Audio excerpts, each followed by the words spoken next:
your possession. Some of you, it is sex toys that you have in your houses. Today we are dealing with everything because it is not possible that God have said none shall lack her mate. And at the end of the day, it is in the house of God. People are not getting married. Can we sort ourselves? So some of you, it is sex toys that you need to get rid of because you have sex toys in your possession, and you're using those sex toys and you're still expecting that God is going to give you a spouse. I mean, that should be something that should tell you it is wrong. And I know in our generation, some of these things have been preached to be okay. Even in churches, I know there are churches who condone these things, and you will never know they are wrong until you walk closely with the Holy Spirit. Until you walk closely to the Holy Spirit, there are things that people will tell you they are wrong. You're going to judge them as religious.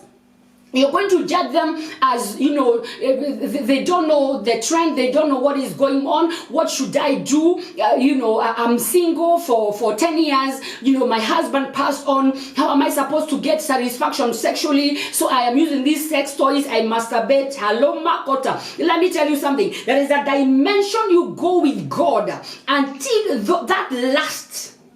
Until that sexual desire, it is completely dead. Asanamaka.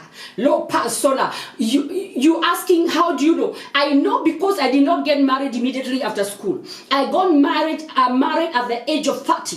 So I know what it is to live single and pure. I know. So, and how do you attain that? You attain that by walking with God, reading the word of God, living pure, walking in a life of fasting, because what fasting does, it kills your body totally. So your mind, because sex is in the mind. So your mind, even when you're on the internet and you start browsing something, if something pops up that is sexual or supposed to cause you to divert, it doesn't even bother you. Why? Because your mind is totally full of the word of God. You have the Holy Ghost. You cannot afford to do things that are ungodly. You do not sneak behind the Holy Ghost. Asharaba. Is anybody hearing me? Is anybody hearing me?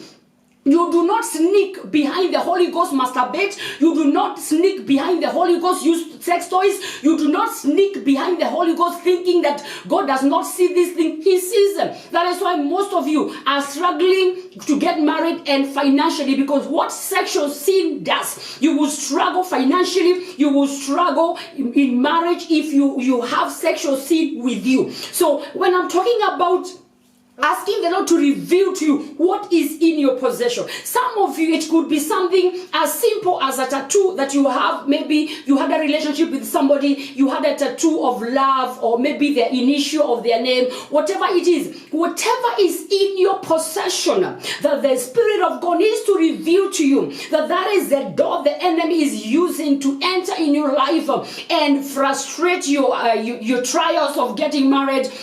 Let God reveal to you. Let God reveal to you. I always give this example. It doesn't have to do with marriage, but it helped me a lot. And I'm going to give you this example because it's going to help you. I remember one time a pastor called me. And he told me he was a man. He told me, Pastor Joyce, pray for one of my intercessors in our church. This is a very prayerful girl. He was like not just trying to tell me how much this girl is helpful, how she's born again, how the family is born again, and she's actually dying in the hospital. The doctors have just said they need to say their goodbyes because she cannot make it. She was totally gone. If you look at her, she was just bones. And so there was no sickness. The doctors could not even understand what is this. And she was in one of the best hospitals. And so when this man of God called me, I remember I was still those days I was still working in the airlines. So I was preparing myself. I was in a hurry trying to get myself ready to go to work. And so he called me and he told me the story, and I said, okay, it's okay, man of God, I'll pray about it, because he was not calling me for me to pray with him on the phone. He just wanted to gather people who can help them pray. Okay, I told him I will pray. But the moment I just hung the phone back, the Spirit of God told me the reason why this girl is sick, it is because the parents of this girl had actually gone to a witch doctor.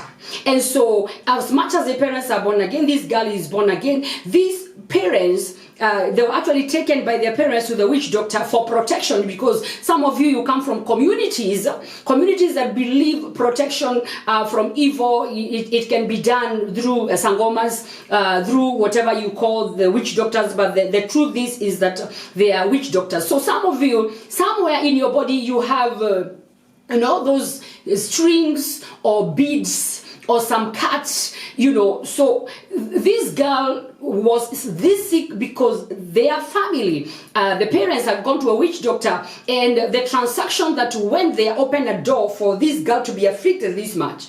Now remember, I've not even prayed. The Spirit of God just told me. So I called this man and I told him, this is what God have told me. You know, this man blasted me right there. I know most of you have heard me share this story. He said, no, Pastor Joyce, that is not possible, because I mean, this girl is so prayerful. The parents have been born again as much as I know them. So thank you for your, you know, prophetic thingy. But he just cut me off. I said, okay, it's fine. So I forgot about it, and I went to work. And so, but something helped him, because when he got to go back to the hospital to see the girl, because the parents were there,